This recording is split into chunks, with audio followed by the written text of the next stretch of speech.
성도는 하나님의 뜻을 해석하기보다 죄보다 크고 완악함보다 강한 하나님의 오래 참으심 그리고 사랑을 신뢰하면서 그 뜻에 순종해야 된다.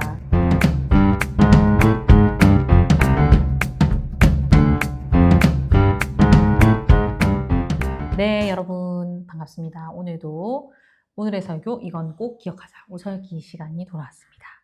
네, 오늘 로마서 9장 19절에서 23절 말씀이었고 본문은 제목은 우리가 하나님의 뜻을 어찌 알리오?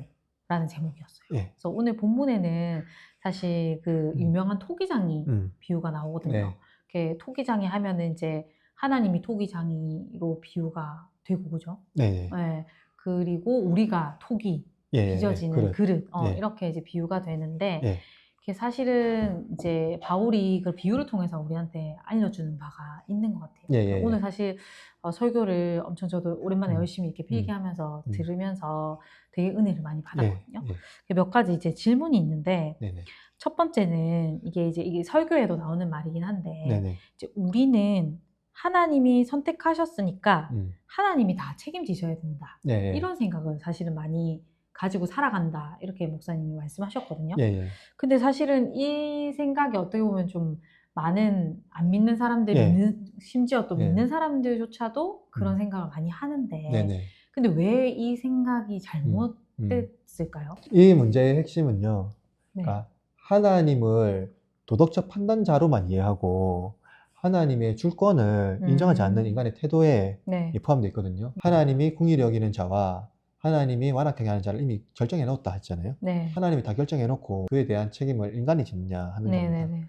그래서 이거에 대해서 핵심은 하나님의 주권을 인정하지 않는 태도이고 하나님 마치 도덕적인 판단자로서만 이해하는 거거든요. 그래서 이제 목사님이 설교에도 이런 비유를 얘기하셨는데 그 옥상에 이제 아이들이 놀 때 그냥 두시는 게 아니고 거기에 이제 울타리를 치고 놀게 하는 것처럼 하나님이 주시는 자유는 그런 어떤 우리의 안전을 위한 또 우리의 어떤 우리를 위한 어떤 자유의 제한 이런 것들에 대해서 설명해 주셨거든요. 그래서 이제 이어서 또 이제 질문을 드리면 아담은 사실 선악과를 먹고 나서 바로 이제 회개하지 않고 사실은 변명을 했거든요. 아담이. 근데 사실은 이거가 우리 인간들의 본성이라고 이렇게 설명을 해주셨어요. 목사님께서. 그래서 이 부분을 또 조금 더 자세히 알려주신다면. 그러니까 하나님이 아담에게 선악과 주셨을 때 그러니까 아담에게 이유를 묻지 않았거든요. 그냥 그 실체를 물었어요. 네가 이걸 먹었냐? 물어봤어요.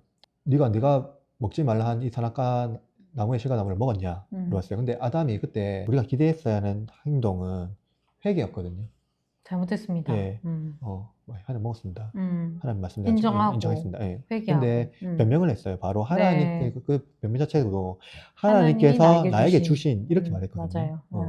그 자체가 이제 제 책은 하나님께 있다 하는 걸로. 근데 또 여자는 주신 여자의 있고 이건 이제 배 때문에 이렇게 이제 이어가는 거죠. 그러니까 이제 근데 중요한 거는 하나님은 그럼에도 불구하고 결코 우리에게 어떤 이유를 말하지 않습니다. 그러니까 이게 뭐냐면은 우리는 자꾸 죄에 대해서 물어보면 인과관계를 밝히려고 하거든요. 그래서 어떤 근거가 이유가 있고 그래서 내가 이렇게 된 거지. 사실상 내 죄에 대한 나도 문제가 있겠지만 사실 이런 문제는 이런 상황 때문에 이런 거 된 겁니다 하고 합리화시키고 어떤 이유와 근거를 자꾸 대려고 하는 거죠. 우리가 문제를 해결하는 방식이 그 인과관계 안에서 그런 방식으로 얘기를 하는 거죠. 그러니까 인간이 가장 좋아하는 도덕적 방식이 뭐냐면 인과응보와 그 뭡니까? 권선징악 이런 거죠. 이게 도덕적 방식으로 자꾸 해결하고 여기는 인과관계가 아주 긴밀하게 얽혀져 있습니다. 근데 하나님은요 그런 인과관계와 그런 어떤 도덕적 방식으로 우리를 대하지 않는다는 거죠. 하나님의 방식은요 그냥 은혜예요. 하나님은 우리에게 아들을 내어주시는 그 은혜로만 대하는 거죠. 그냥 그 실체만 보고 그것을 어떻게 해야 될지 하나님은 아시고 그것은 이제 구속사 사건 안에서 모든 것들을 이제 해결해 나가시는 그런 거죠. 그러니까 인간의 제약이 아무리 크더라도 하나님의 사랑을 이길 수 없다 하는 게 오늘 도문에서도 나왔고요. 어떠한 문제와 원인을 자꾸 타인화시키고 다른 사람한테 돌리려고 한다. 그렇죠. 심지어 이제 하나님을 원망하기도 하고 저희가 그렇게 한다는 거죠. 근데 하나님은 그러한 방식 안에서 은혜로 우리를 대하신다 하는 겁니다. 네, 그래서 이제 이거는 마지막 질문이긴 한데 아담의 경우도 이제 예로 들어주셨고 네. 또 뒤에는 이제 바로 네, 네, 바로의 네. 이야기도 네, 들어주셨는데 네. 이 경우를 들면서 이제 하나님께서는 사실 바로 이제 즉시 심판하지 그렇죠. 않으셨다. 네, 이렇게 이제 말씀을 예, 해주셨는데 예, 이게 우리에게 주는 의미가 큰 것 같거든요. 예, 예. 네네. 이 부분을 좀 자세히 네. 말씀해 주신다면? 네, 이게 네. 사실은 좀 중요한 부분인데요. 네. 우리는 죄에 대해서 효용성을 굉장히 중요하거든요. 효용성. 예, 네네네. 그러니까 이제 만약에 어떠한 죄가 있으면 네. 즉각적으로 그것을 제거하고 판단하고 심판해야지. 직접적으로 우리가 이제 일어나는 어떤 감정적인 어떤 해소가 되는 거죠. 그렇죠, 해소가 되는 그렇죠. 거죠. 이제 그런 것들이. 네네. 그런데 하나님은 우리의 효용성을 높이려고 직접적으로 심판하지 않으시는 겁니다. 그러니까 예를 들어서 이거예요. 아담도 그렇고 바로도 그렇고요. 아담이 처음에 선악과를 먹었을 때 하나님은 즉각적으로 그냥 바로 죽이실 예, 부수실 수도 있고 있었는데. 네. 곤역사를 그냥 끝낼 수도 있는 겁니다. 그렇죠. 왜냐하면 하나님 말씀하셨잖아요, 분명히. 네네네. 그 바로도 완악했을 때 하나님이 그냥 즉각적으로 이집트를 멸망시켜 없앨 수 버리시고 있었죠. 네. 그냥 하나님의 권능으로 이스라엘 구원하시면 되는 겁니다. 근데 음. 하나님 그런 방법을 전혀 쓰지도 않고 음. 지금도 그렇게 쓰지 않으십니다. 음. 중요한 건 하나님께서 바로의 완악함을 허용하시면서 모세를 다시 보내시거든요. 그리고 다시 보내라 이스라엘 백성들 이렇게 하고 자꾸 말씀하세요. 그런데 하나님은 이 바로를 통해서 회개하기를 원하시는 방식으로 선지자를 자꾸 보내는 겁니다. 선지자를 보내시는데 근데 바로는 자꾸 완악해지거든요. 그래서 오히려 바로는 자신의 죄를 더 명확하게 드러내는 거고요. 하나님 그 죄를 통해서 결국 어떻게 하셨냐면요, 유월절을 우리한테 보여주세요. 그래서 통해서 하나님이 어떻게 이스라엘 백성을 구원하는지를 아주 선명하게 보여주고 반면에 바로의 죄는 선명하게 드러나거든요. 이러한 방식이 있는 거죠. 그래서 하나님께서 죄인을 즉각적으로 심판할 수 있지만 죄인을 심판하지 않는 이유는 그들에게 회개하기를 원하시고 회개를 통하여서 자꾸 하나님의 선자를 자꾸 보내시는 겁니다. 말씀 사역자를 보내셔서 말씀을 듣게 하시고 회개하게 하기 원하시고요.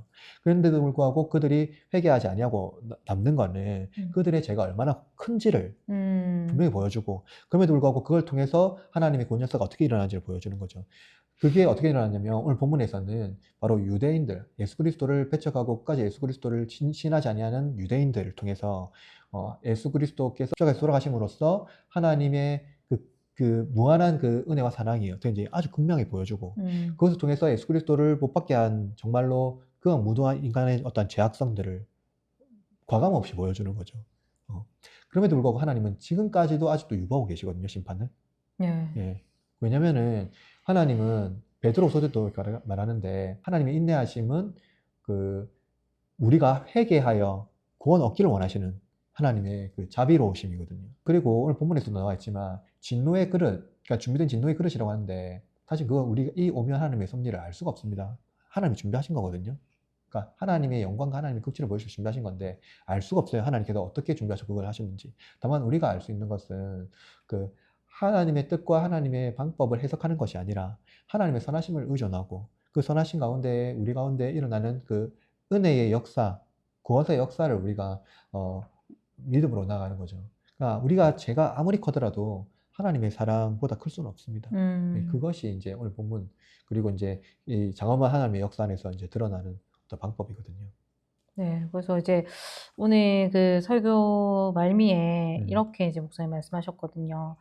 성도는 하나님의 뜻을 해석하기보다 죄보다 크고 완악함보다 강한 하나님의 오래 참으심 그리고 사랑을 신뢰하면서 그 뜻에 순종해야 된다. 여기 제가 이제 밑줄을 껐어요. 잘 껐죠? 네. 그래서 이게 이제 오늘 설교의 핵심인 것 같고 그게 이제 오늘도 본문에 그 오래 참으심이라는 말이 등장하잖아요. 그래서 이제 저는 제일 기억에 남는 게 그 하나님이 심판을 보류하심 그리고 그 오래 참으심으로 인해서 우리의 죄는 더 선명해지고 그래서 그 은혜가 더 크다는 것을 알 수밖에 없다. 이게 이제 기억이 되게 남아요. 그래서 그래서 그리스도인이 됐다고 하더라도 그것은 하나님이 참으심 때문에 우리가 그리스도인이 된 거고요. 여전히 아직 그리스도인이 되지 않은 사람들도 하나님의 긍휼의 대상이라는 겁니다. 심판의 대상이 아니라는 거죠. 그러니까 우리는 자꾸 심판과 그런 어떤 도덕적인 판단으로만 이해하는데 하나님은 우리에 대한 사랑을 포기하지 않으십니다. 그 누구도. 그렇죠. 그래서 이제 오늘 설교를 들으면서 이제 이해보다는 은혜로 나아가는 그런 이제 우리가 되어야 되겠다. 그래서 이제 우리가 한 주간 살아갈 때 오늘 이제 말씀을 기억하면서 이제 우리 머리로 당연히 사실은 하나님 이해할 수 없고 그렇죠. 그렇기 때문에 하나님이 우리에게 이제 은혜를 부어주신 그렇죠. 거란 생각이 들어요. 예, 그래서 맞습니다. 그 은혜를 붙드시는 네. 저와 여러분이 되시면 좋겠습니다. 네. 오늘도 좋은 말씀 감사합니다, 네, 목사님. 감사합니다. 네.